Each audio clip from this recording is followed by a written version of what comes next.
The 47 weekend edition to more. Now, on August the 1st, 1982, silence fell over Nairobi. Well, there was a grand plan to shake the foundations of our then young nation. This is a story of how the Air Force almost overthrew the government of Kenya's second president, the late Daniel Toroitich Arap Moi, just 4 years after he took office.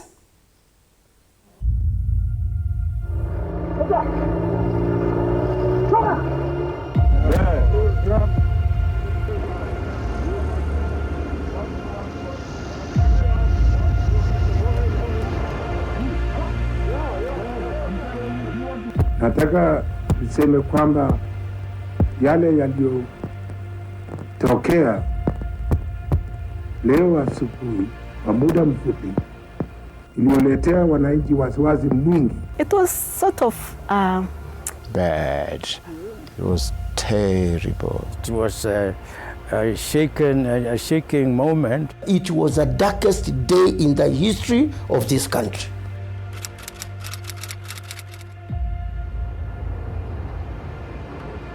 In the stillness of a Nairobi night, a plan was unfolding that would shake the foundations of a young Kenyan nation. This is a story of how an armed forces coup nearly toppled President Daniel Arap Moi's government, and how, in just hours, everything changed. Just 4 years into his reign, on August the 1st, 1982, President Moi woke up to a morning of uncertainty and tension. Nataka niseme kwamba yale yaliyotokea leo asubuhi kwa muda mfupi iliyoletea wananchi wasiwasi mwingi. I was a 24-year-old youth at the University of Nairobi. I worked in VOK, KBC. I joined the military in 1980, and the coup took place 2 years later. Very early in the morning, a friend called me To tell you, to tell me there are gunshots in the city. 4 years earlier, President Daniel Arap Moi had taken over the reins of power. First, there were those who thought that his was going to be a stopgap regime. Some described it as a passing cloud, and they believed that the proper government would be constituted anytime soon after his being sworn in October 1978. But Moi also had people who were telling him to sit tight, stay tight, and they were telling him kalia kabisa hicho kiti na makalio yote mawili na mtu asikutingize. If you look at the footage of Moi being sworn in, both as acting president in August 1978 and later on as president in October of the same year, you will see a fairly nervy and shaken president.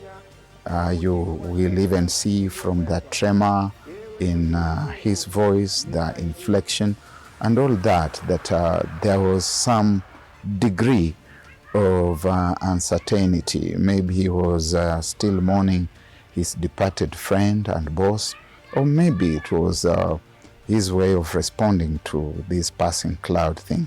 But the people who are telling him to stay put, to be firm, succeeded in getting him to stay firm, to understand that he was in charge, and to begin understanding that he was actually the best, to overlook certain things and to start becoming very firm.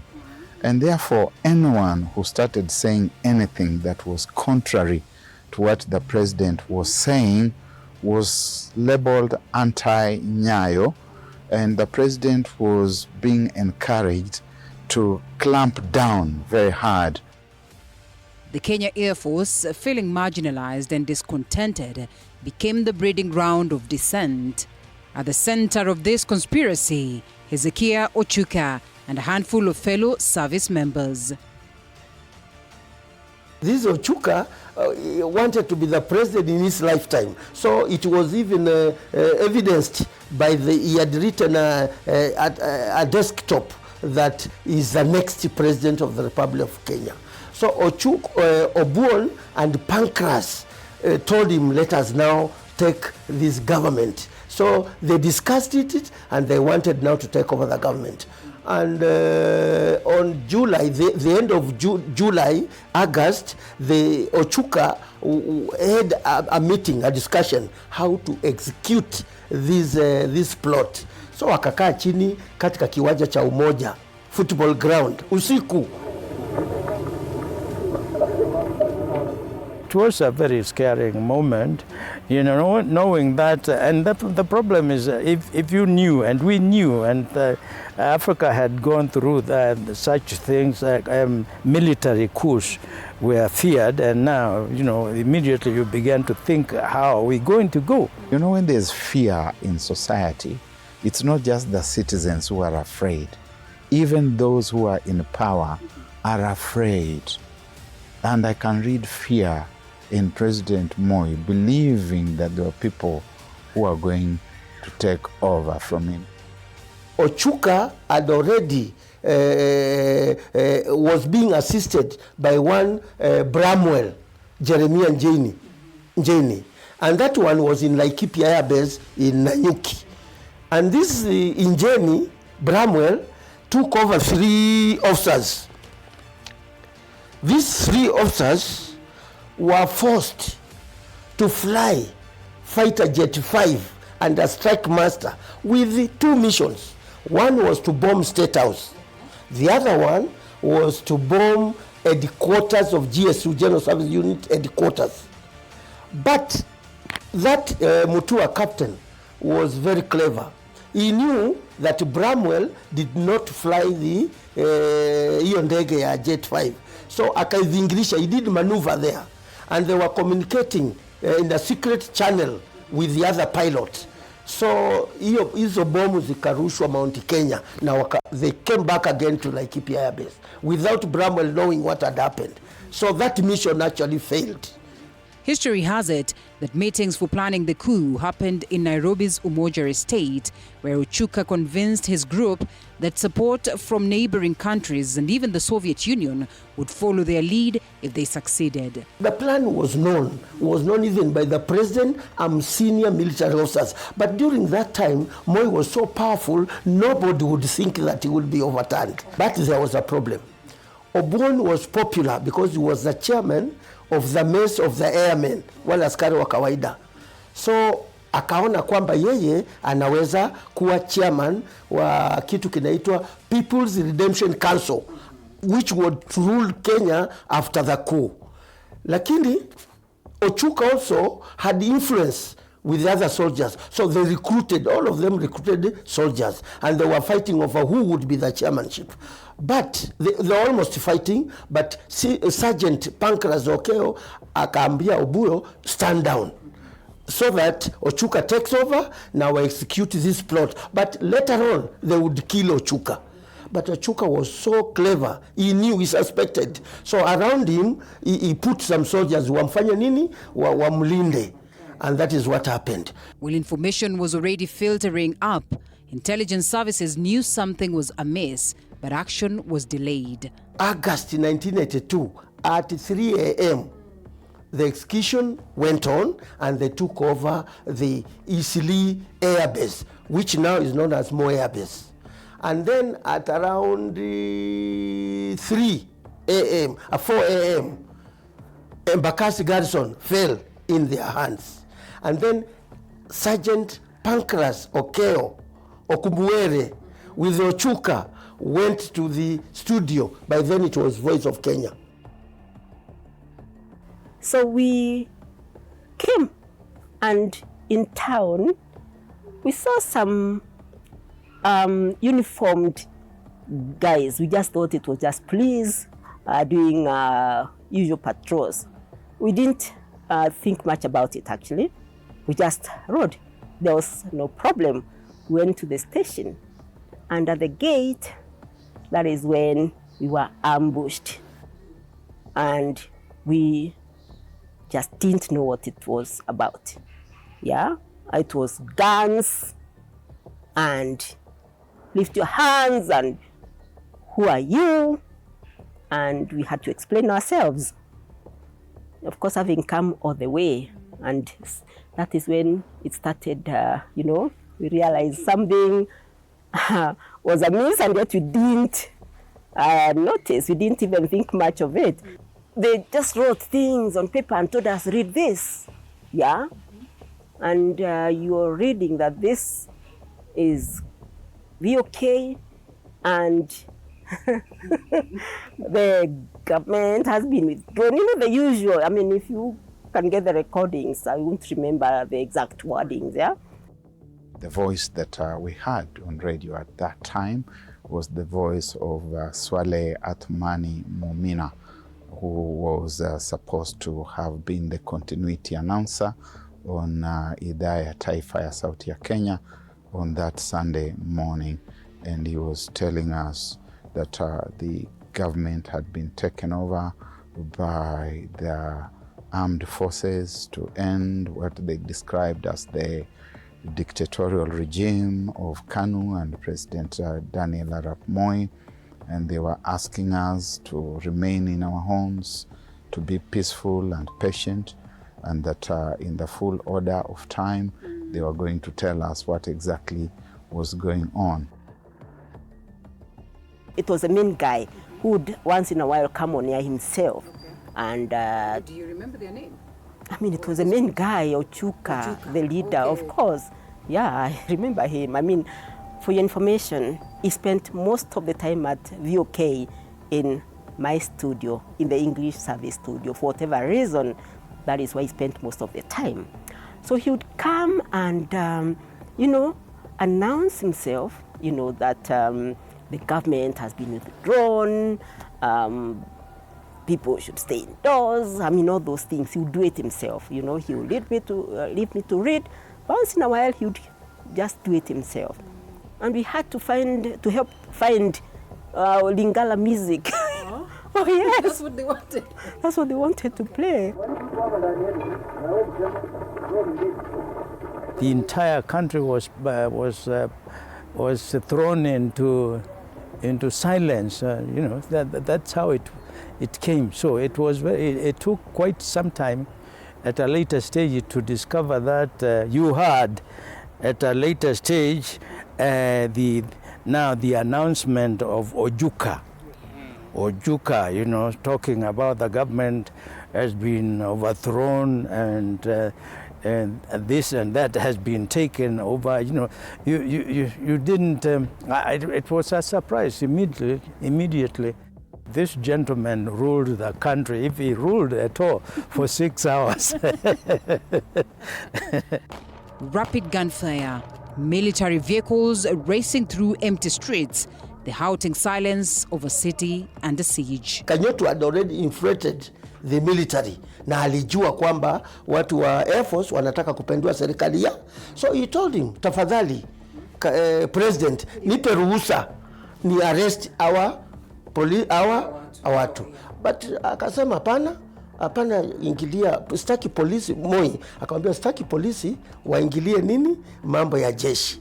But on 2nd August, Moi said it would be sorted out internally by the military themselves. But that day never happened. This coup went one day earlier. That was 1st August 1982. Moi was a very complex individual. For us who witnessed his rule. And he did not have a single style of leadership.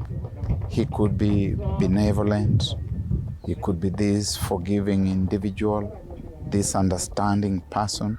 He could be this individual who made a retreat whenever there were tensions.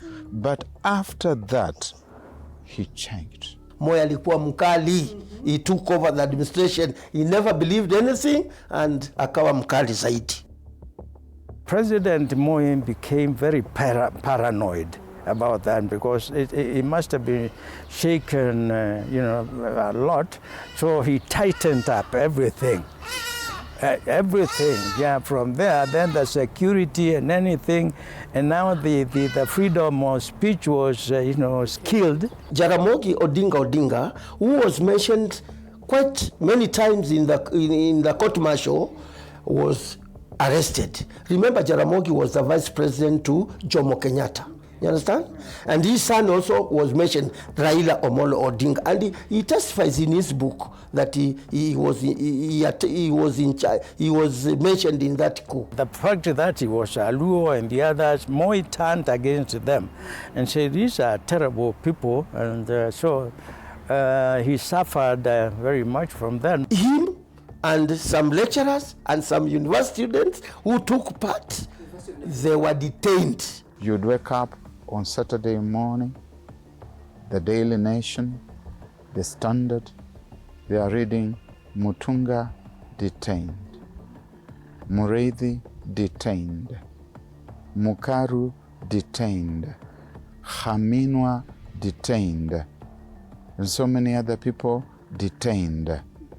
And there was this feeling of restlessness, of hopelessness, of mounting fear and autocracy. One of the worst things any regime could do.